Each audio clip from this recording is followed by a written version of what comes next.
What's up, guys? Welcome to the Chess Giant. This is Solomon Ordell, and in today's video we have our 8th installment of the subscriber game analysis series. When you guys send in one of your games and it has a chance to get analyzed on this channel, you could send in a game from chess.com, Lee Chess, an over-the-board tournament game, a game with a friend. Just send me that link. I promise to take a look at it and maybe even post it on the channel. Today's game comes from my guy Tamir, who played a solid game with the white pieces, starting off with e4 and actually went up against the French defense with e6, and here opted for the advanced variation, starting off with d4, responding to d5, not with the exchange variation or the main line of knight c3, but here playing e5, trying to take up a ton of space. And obviously here we have a space advantage and we have a very strong center, so it's in black's best interest to play the move c5, trying to undermine it. And here from Timur we see the best move of c3, simply trying to keep this pawn chain in the center intact. We're prepared to take back with the c pawn at a moment's notice. And now following the move knight c6, we see Tamir just continue with natural developmental chess. Knight f3, bishop d3. And here for black, the main option is actually just queen b6, putting some pressure on both d4 and b2. And in that case, white is completely fine. But here we see this move f6. And here I want to put something on your guys' radar. This wasn't played in the game, but here white has the interesting option of playing knight g5 whenever you're playing the advanced variation and you see this move f6 and the queen hasn't left its square of d8, and especially with the bishop on d7, knight g5s are usually going to be available. The reason for this is that this king can't really run away to a square like d8 or d7. Right now, if black takes on g5, we can simply play queen h5 with check. Notice here, if the move g6 is played, we can simply take back with the bishop, and we're going to have a mate in 3 after that. And if king e7, we have bishop takes g5 with check, forcing knight f6, and we could take this knight and still have a better game. But guys, why not keep the tension? This knight is not going anywhere anytime soon, and we can do this whenever we want. Why not castle kingside, bring our rook to e1?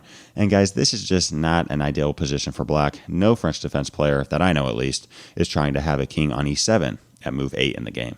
Likewise, if you look at the Lee Chess database, a lot of players here go for the move g6, and at first sight it does seem as if black has successfully held on this position, making white retreat back to f3 or take on f6. But here, guys, we have a brutal attacking option, and that is knight takes h7. Whole idea being, if the rook takes, okay, we're going to take on g6 with check, and thank you for the rook. And here, if black just kind of ignores what's going on and plays a move like f takes e5, well, we do have a threat, and that's taking the pawn on g6 with check. And after king e7, continuing with bishop g5, this position is resignable for black. All that being said, guys, in this position, you are probably going to have a lot of opportunities to play moves like queen h5 or against g6, take on h7, but black really needs to play the move here f5. And this could be seen as a good thing or a bad thing from both sides, depending on how you look at it. First off, it does kind of limit the activity of our bishop on d3, but at the same time, this pawn on e5 is really solidified for the rest of this game, and it's making things very difficult for black, taking away some key squares. We're always going to have knight a3, knight b5, and knight d6 ideas in the future. And here in this position, we can continue with the move like bishop d5, further defending the pawn on d4, putting some pressure on c6, and white has a solid game. I don't think that too many French defense players are excited about having a pawn on f5 this early on. So I just thought I'd share that fun little option for you guys that face a position like this, in which case black plays the move f6. But here we see the move bishop f4 from Tamir, which, by the way, is not a major mistake at all. It does allow this move queen b6, which puts pressure on both d4 and the square of b2. And now from Tamir, we see an interesting idea with knight a3, and this actually works out for Tamir in this game because black took on b2 immediately. But notice here, black should have played the move c4, attacking this bishop, making this bishop run away, and then taking on b2, because now this queen is attacking both the knight and the pawn on c3, and we can't play this move, knight b3, defending this pawn, because this bishop no longer protects it. However, instead of this key idea of c4 kind of disconnecting this bishop from the b5 square, we see queen takes b2, attacking both the knight and the pawn. But now in this situation, we are able to play knight b5, actually threatening to play knight c7 with check, simply winning that rook on a8. So we see the move rook c8 from black, stopping this, and now from white, we see a capture on f6, followed by rook b1, trying to distract this queen from the pawn on c3, and then playing knight c7 with check. Here we see rook takes and bishop takes, and now from black, queen a3, trying to put some pressure on this pawn. I do want to mention that the best move here for white is castling kingside, because we're not really worried about black taking our pawn. I mean, first off, we could just take back on b7, but on top of that, we have this idea of rook b3, and all of a sudden, guys, surprisingly, this queen is trapped. It cannot move, and we're simply about to win a queen. So y'all, castling kingside is an interesting idea here for white. I think another good move is rook b3, attacking the queen. But here from Tamir, we see the move queen b3, which is actually a mistake, because now black can take that queen off the board and now continue with the move of c4. Black could have simply played c4, attacking both the bishop and the rook, here forcing white to play a move like bishop takes c4, trying to get something for the bishop, and then taking on b7, in which case it's not like white's losing, but we are down 2 minor pieces for only a rook.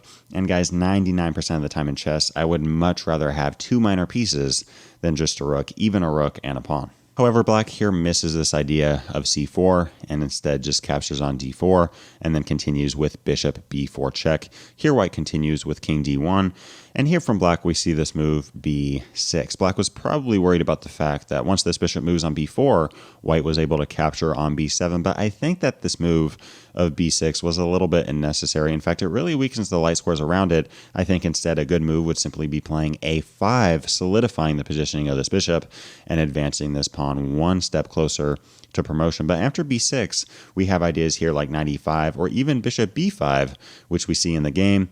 And here black should have just brought this bishop back to e7, saving the piece, but we see castling kingside, which allows a very nice tactic with bishop takes c6, removing the defender of the bishop on b4, and here Tamir captures that bishop off and is now simply up a piece. Black responds with knight e4, threatening to take on f2. So here from Tamir, we see king e2, defending the square, not allowing the fork to take place.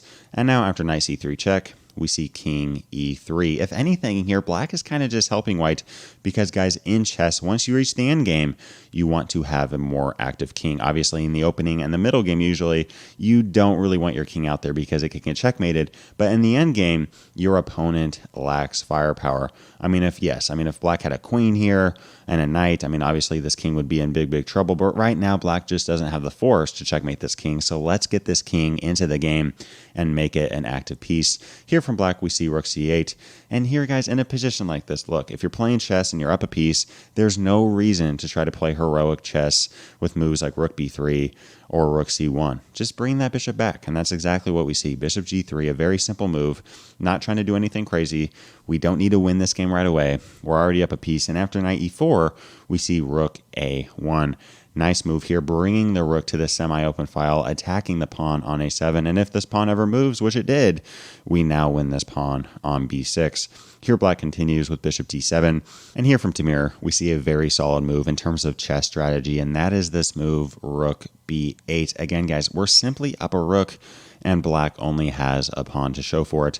Guys, in chess, when you're up material, you want to trade down to make the game more simple. Here, black resigned the game, but notice knight takes g3 simply doesn't work. We're not going to take back this knight and lose our rook, but instead take the rook with check. Nice little intermediate move, and then capture back this knight. And notice how simple this position is, even compared to the position that we just saw a couple moves ago before Tamir decided to trade off that rook. Solid game from white, and both sides did make a couple of mistakes, but I do think that Tamir played a solid game of chess and showed us some good moves and some good ideas. If you'd like to see our 7th installment of the Subscriber Game Analysis series, click that video to the left. If you'd like to see our top 5 underrated chess openings for white against the Sicilian defense, click that video to the right. Leave a comment down below to let me know what other videos you'd like to see covered on this channel. And as always, I appreciate you guys. Thanks for watching. Peace.